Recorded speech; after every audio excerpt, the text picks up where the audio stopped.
This show brought back some memories from a long time ago. Yo, welcome back. How's it going, everybody? I'm Lex, and today we're going to be talking about The Bear on FX. But like always, before we do that, make sure you hit the like button, subscribe if you enjoyed the video. So let's get right into it. All right, man. The Bear. The Bear was one of these shows that I just randomly said, you know what? Let me click on this. I saw that it was new. I saw a little bit of ads here and there on YouTube, and so I was like, you know what? Let's try episode 1. It can't hurt. It's about the culinary arts. It's about being in the kitchen, the grind, and everything like that. So gave it a shot, and it was well worth it because I ran through all the episodes in one go. This show is really good in encapsulating what it is to be in that type of environment, especially coming from experience in the past and working in restaurants myself. They were really able to capture the tension in the kitchen, the authority, the hierarchies, and I wouldn't be surprised that if those guys worked in the kitchen before. I know Maddie. I don't know if you guys know Maddie. Sometimes you'll see him making his own cooking shows, been on podcasts and things like that, and he's had his 2 restaurants. I think he helped create the show. Him being in there as well as part of the cast was pretty awesome too. Shout out to him for sure. The show is about this chef who loses his brother, so he inherits his restaurant, and to be honest, the restaurant was not running good at all. He gives up his own life as an extraordinary chef to go work at this restaurant, and it's really upside down. So throughout the show, he's trying to not only manage the loss of his brother, but also manage this restaurant itself, and trying to make sure that what his brother left behind doesn't become his baggage. Unfortunately, it seems like that's what it was. A lot of these guys are going through like character development. You know, each one has his own personality. It doesn't just feel like random people do. Everybody's did a great job in portraying who they needed to portray. One of the characters that I really disliked was Richie. Oh man, like this guy is just very ignorant, a bigot. You know, he's one of those guys who's like an ignorant man. I think that that's what made it good, is that if you're able to dislike a character for him playing it, he did a great job for sure.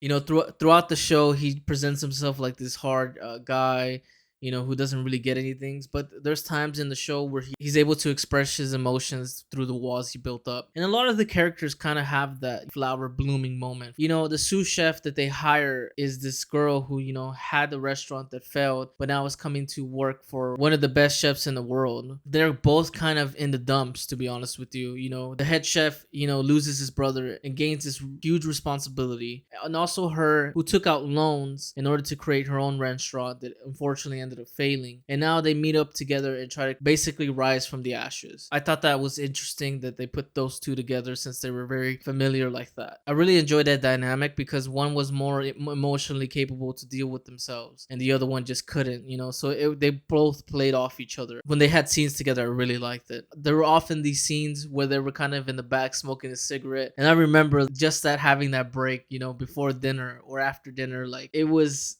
so real that I was like, oh my god, they actually were able to like do that. Like they actually know what's going on, and just doing like wild stuff for the like 10 minutes that we had. I thought the show did a good job of doing that. One of my favorite moments in the show is when the main character goes to an intervention and he talks about openly and raw, why and what are the reasons that he's, trying to really make this, upside down restaurant turn right back around. I felt like that moment was very impactful and very honest. They took like half the episode and he was just sitting there, and I felt encapsulated by him just talking. The characters felt real. The environment felt real. Everything about it felt like somebody really took their time and molded this to a good place and actually used the experience to do so. And this is why this show came out to be such a great show and was able to hook me by the first episode. It's because there was so much love and care. Just like when you make your own food, man, you really take the time to appreciate each ingredient, each dish, and really take it for what it is. And this show had that. The same attention to details that these chefs had, seems like the directors and the creators had that same feeling towards it. And I left feeling like, oh wow, there's no more.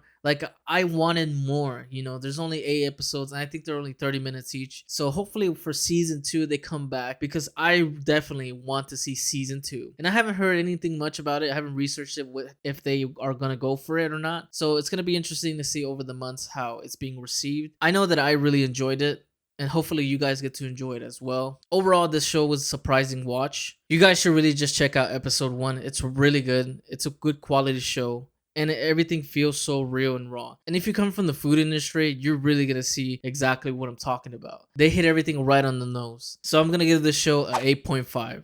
I think it's well worth it. It's a quality show. It's a show that you can binge watch pretty quickly. The characters are real, the environment is real, and you just gotta check this out for yourself. But with that being said, if you enjoyed the video, hit the like button, subscribe, and I'll catch you guys on the next one. Peace.